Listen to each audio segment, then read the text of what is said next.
Red Sorghum. Chapter 1. The 9th day of the 8th lunar month, 1939. My father, a bandit's offspring who had passed his 15th birthday, was joining the forces of Commander Yu Jan Ao, a man destined to become a legendary hero, to ambush a Japanese convoy on the Jiaoping Highway.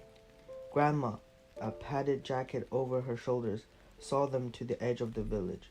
"Stop here," Commander Yu ordered her. She stopped. "Do Guan, mind your foster dad," she told my father. The sight of her large frame and the warm fragrance of her lined jacket chilled him. He shivered. His stomach growled. Commander Yu patted him on the head and said, "Let's go, foster son." Heaven and earth were in turmoil. The view was blurred. By then, the soldiers' muffled footsteps had moved far down the road. Father could still hear them, but a curtain of blue mist obscured the men themselves. Gripping tightly to Commander Yu's coat, he nearly flew down the path on churning legs. Grandma receded like a distant shore as the approaching sea of mist grew more tempestuous. Holding on to Commander Yu was like clinging to the railing of a boat. That was how Father rushed towards the uncarved granite marker that would rise above his grave in the bright red sorghum fields of his hometown. A bare-assed little boy once led a white billy goat up to the weed-covered grave, and as it grazed in unhurried contentment, the boy pissed furiously on the grave and sang out, "The sorghum is red. The Japanese are coming. Compatriots, get ready, fire your rifles and cannons." Someone said that the little goatherd was me, but I don't know. I had learned to love Northeast Gaomi Township with all my heart, and to hate it with unbridled fury.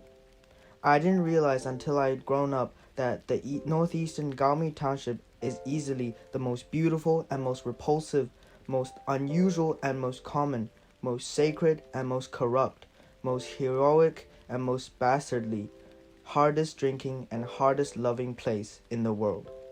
The people of my father's generation who lived there ate sorghum out of preference, planting as much of it as they could. In late autumn, during the 8th lunar month, vast stretches of red sorghum shimmered like a sea of blood. Tall and dense, it reeked of glory. Cold and graceful, it promised enchantment. Passionate and loving, it was tumultuous. The autumn winds are cold and bleak, the sun's rays intense. White clouds, full and round, float in the tile blue sky, casting full round purple shadows onto the sorghum fields below. Over decades, that seemed but a moment in time. Lines of scarlet figures shuttled among the sorghum stalks to weave a vast human tapestry. They killed, they looted, and they defended their country in a valiant, stirring ballet that makes us unfilial descendants who now occupy the land pale by comparison. Surrounded by progress, I feel a nagging sense of our species' regression. After leaving the village, the troops marched down a narrow dirt path, the tramping of their feet merging with the rustling of weeds. The heavy mist was strangely animated, kaleidoscopic. Tiny droplets of water pulled into large drops on Father's face. Clumps of hair stuck to his forehead. He was used to the delicate peppermint aroma and the slightly sweet yet pungent odor of ripe sorghum wafting over from the sides of the path. Nothing new there. As they marched through the heavy mist, his nose detected a new, sickly sweet odor, neither yellow nor red, blending with the smells of peppermint and sorghum to call up memories hidden deep in his soul. 6 days later, the 15th day of the 8th month, the night of the Mid-Autumn Festival, a bright round moon climbed slowly in the sky above the solemn, silent sorghum fields, bathing the tassels in its light until they shimmered like mercury. Among the chiseled flecks of moonlight, Father caught a whiff of the same sickly odor, far stronger than anything you might smell today. Commander Yu was leading him by the hand through the sorghum, where 300 fellow villagers, heads pillowed on their arms, were strewn across the ground, their fresh blood turning the black earth into a sticky muck that made walking slow and difficult. The smell took their breath away. A pack of corpse-eating dogs sat in the field staring at Father and Commander Yu with glinting eyes. Commander Yu drew his pistol and fired. A pair of eyes was extinguished. Another shot. Another pair of eyes gone. The howling dogs scattered, then sat on their haunches once they were out of range, setting up a deafening chorus of angry barks as they gazed greedily, longingly at the corpses. The odor grew stronger. "Jap dogs!" Commander Yu screamed. "Jap son of bitches!" He emptied his pistol, scattering the dogs without a trace. "Let's go, son," he said. The two of them, one old and one young, threaded their way through the sorghum field, guided by the moon's rays. The odor saturating the field drenched Father's soul and would be his constant companion during the cruel months and years ahead. Sorghum stems and leaves sizzled fiercely in the mist. The black water river, which flowed slowly through the swampy lowland, sang in the spreading mist, now loud, now soft, now far, now near. As they caught up with the troops, Father heard the tramping of feet and some coarse breathing fore and aft. The butt of a rifle nosily bumped someone else's. A foot crushed what sounded like a human bone. The man in front of Father coughed loudly. It was a familiar cough, calling to mind large ears that turned red with excitement. Large, transparent ears covered with tiny blood vessels were the trademark of Wang Wenyi, a small man whose enlarged head was tucked down between his shoulders. Father strained and squinted until his gaze bored through the mist. There was Wang Wenyi's head, jerking with each cough. Father thought back to when Wang was whipped on the parade ground, and how pitiful he looked. He had just joined up with Commander Yu. Adjutant Ren ordered the recruits. "Right face!" Wang Wenyu stomped down joyfully, but where he intended to face was anyone else's. Adjutant Ren smacked him across the backside with his whip, forcing a yelp between his parted lips. "Ouch! Mother of my children!" The expression on his face could have been a cry, or could have been a laugh. Some kids sprawled atop the wall, hooted gleefully. Now Commander Yu kicked Wang Wenyu in the backside. "Who said you could cough?" "Commander Yu." Wang Wenyu stifled a cough. "My throat itches." "So what? If you give away our position, it's your head." "Yes, sir," Wang replied, as another coughing spell erupted. Father sensed Commander Yu lurching forward to grab Wang Wenyu around the neck with both hands. Wang wheezed and gasped, but the coughing stopped. Father also sensed Commander Yu's hands release Wang's neck. He even sensed the purple welts, like ripe grapes, left behind. A grieved attitude filled Wang's deep blue, frightened eyes. The troops turned quickly into the sorghum, and Father knew instinctively that they were heading southeast. The dirt path was the only direct link between the Blackwater River and the village. During the day, it had a pale cast. The original black earth, the color of ebony, had been covered by the passage of countless animals. Cloven hoofprints of oxen and goats, semicircular hoofprints of mules, horses, and donkeys, dried road apples left by horses, mules, and donkeys, wormy cow chips, and scattered goat pellets like little black beans. Father had taken this path so often that later on, as he suffered in the Japanese cinder pit, its image often flashed before his eyes. He never knew how many sexual comedies my grandma had performed on this dirt path, but I knew. And he never knew that her naked body, pure as glossy white jade, had lain on the black soil beneath the shadow of sorghum stalks. But I knew. The surrounding mist grew more sluggish once they were in the sorghum field. The stalks screeched in secret resentment when the men and equipment bumped against them, sending large, mournful beads of water splashing to the ground. The water was ice cold, clear and sparkling, and deliciously refreshing. Father looked up, and a large drop fell into his mouth. As the heavy curtain of mist parted gently, he watched the heads of sorghum stalks bend slowly down. The tough, pliable leaves, weighted down by the dew, sawed at his clothes and face. A breeze set the stalks above him, rustling briefly.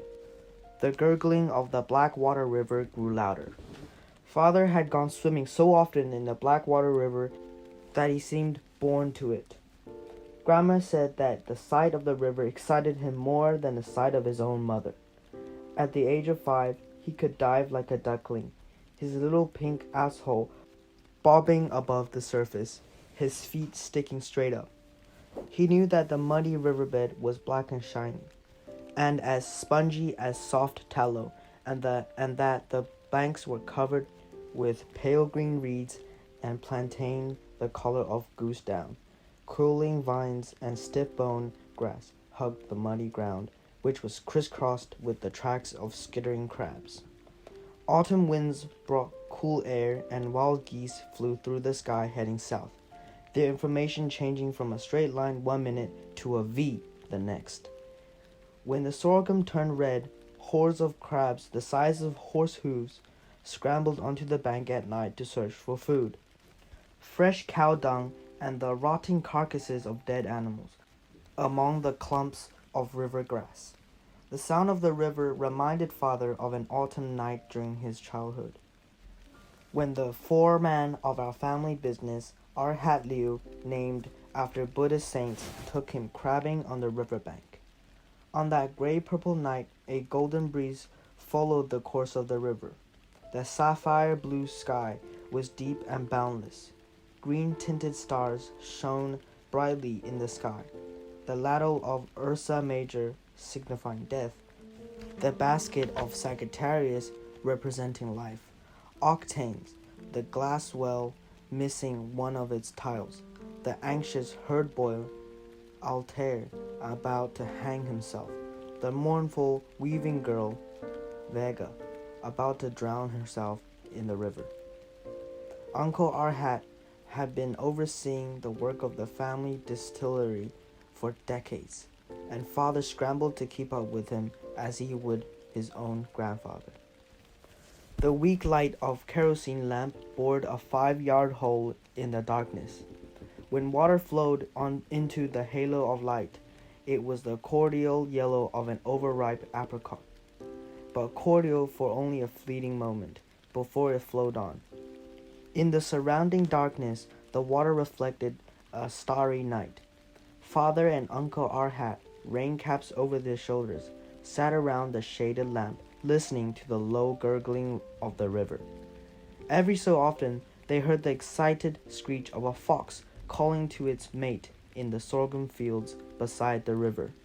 Father and Uncle Arhat sat quietly, listening with rapt respect to the whispered secrets of the land, as the smell of stinking river mud drifted over the wind. Hordes of crabs, attracted by the light, skittered towards the lamp, where they formed a shifting, restless cloister. Father was so eager he nearly sprang to his feet, but Uncle Arhat held him by the shoulders. "Take it easy. Greedy eaters never get the hot gruel." Holding his excitement in check, Father sat still. The crabs stopped as soon as they entered the ring of lamplight and lined up heads to tail, blotting out the ground. A greenish glint issued from their shells as countless pairs of button eyes popped from deep sockets on little stems. Mouths, hidden beneath slopping faces, released frothy strings of brazenly colorful bubbles. The long fibers on Father's straw rain cap stood up. "Now!" Uncle Arhat shouted. Father sprang into action before the shout died out, snatching 2 corners of the tightly woven net they spread up on the ground beforehand. They raised it in the air, scooping up a layer of crabs and revealing a clear spot on a riverbank beneath them. Quickly, tying the ends together and tossing the net to one side, they rushed back and lifted up another piece of netting with the same speed and skill. The heavy bundles seemed to hold hundreds, even thousands of crabs. As Father followed the troops into the sorghum field, he moved sideways, crab-like, overshooting the spaces between the stalk and bumping them hard, which caused them to sway and bend violently. Still gripping tightly to Commander Yu's coat tail, he was pulled along, his feet barely touching the ground. But he was getting sleepy. His neck felt stiff. His eyes were growing dull and listless, and his only thought was that as long as he could tag along behind Uncle Arhat to the Blackwater River, he'd never come back empty-handed. Father ate crab until he was sick of it, and so did Grandma. But even though they lost their appetite for it, they couldn't bear to throw the uneaten ones away. So Uncle Arhat minced the leftovers and ground them under the bean-curd millstone, and salted the crab paste, which they ate daily until it finally went bad and became mulch for the poppies. Apparently, Grandma was an opium smoker, but wasn't addicted, which was why she had the complexion of a peach, a sunny disposition, and a clear mind. The crab-nourished poppies grew huge and fleshy, a mixture of pinks, reds, and whites that assailed your nostrils with their fragrance. The black soil of my hometown, always fertile, was especially productive, and the people who tilled it were especially decent, strong-willed, and ambitious. The white eels of the Blackwater River, like plump sausages with tapered ends, foolishly swallowed every hook in sight. Uncle Arhat had died the year before on the Jiaoping Highway. His corpse, after being hacked to pieces, had been scattered around the area. As the skin was being stripped from his body, his flesh jumped and quivered, as if he were a huge skinned frog. Images of that corpse sent shivers up Father's spine. Then he thought back to the night, some 7 or 8 years earlier, when Grandma, drunk at that time, had stood in the distillery yard beside a pile of sorghum leaves, her arm around Uncle Arhat's shoulders. "Uncle, don't leave," she pleaded. "If not for the sake of the monk, stay for the Buddha. If not for the sake of the fish, stay for the water. If not for my sake, stay for little Doguan. You can have me if you want. You're like my own father." Father watched him push her away and swagger into the shed to mix fodder for the 2 large black mules who, when we opened our distillery, made us the richest family in the village. Uncle Arhat didn't leave after all. Instead, he became our foreman, right up to the day the Japanese confiscated our mules to work on the Jiaoping Highway. Now Father and the others could hear long drawn-out brays from the mules they had left behind in the village. Wide-eyed with excitement, he could see nothing but the congealed yet nearly transparent mist that surrounded him. Erect stalls of sorghum formed dense barriers behind a wall of vapor. Each barrier led to another, seemingly endless. He had no idea how long they'd been in the field, for his mind was focused on the fertile river roaring in the distance and on his memories. He wondered why they were in such a hurry to squeeze through this packed, dreamy ocean of sorghum. Suddenly, he lost his bearings. He listened carefully for a sign from the river, and quickly determined that they were heading east-southeast towards the river. Once he had a fix on their direction, he understood that they would be setting an ambush for the Japanese, that they would be killing people just as they had killed the dogs. By heading east-southeast, they would soon reach the Jiaoping Highway, which cut through the swampy lowland from north to south, and linked the 2 counties of Jiao and Pingdu. Japanese and their running dogs, Chinese collaborators, had built the highway with the forced labor of local conscripts.